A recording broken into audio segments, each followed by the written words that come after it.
Kaixo Egunon, hoy hemos venido a hablar de industria y en Araba, y especialmente en Gasteiz, si vamos a hablar de industria, es imprescindible hablar del tema de la automoción. Miles de empleos directos y decenas de miles de empleos indirectos dependen de este sector. Por eso hemos venido hoy a Mercedes. Durante la crisis de la COVID hemos visto que tenemos algunos problemas en nuestro tejido productivo. Los problemas no son nuevos, los retos no son nuevos. Tenemos retos importantes por delante. Por un lado, estamos entrando en la era digital y por otra parte tenemos que hacer frente a la transición energética.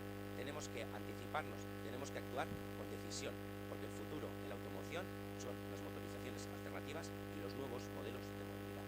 Euskal Herria Bildu, anticipándose a todo esto en la legislatura pasada, puso en marcha la ponencia para la reflexión del futuro de la automoción, pensando especialmente en estos sectores.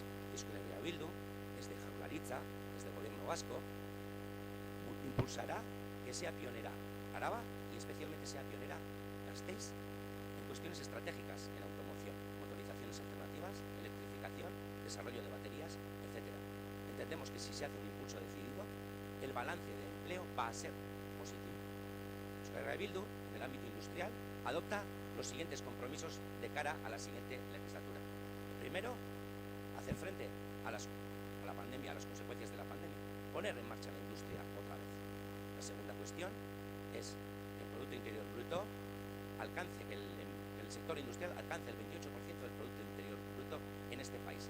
Tercera cuestión, que recuperemos los 250.000 empleos industriales que teníamos en el año 2007 y para ello impulsar al menos la creación de 10.000 empleos verdes en el sector industrial.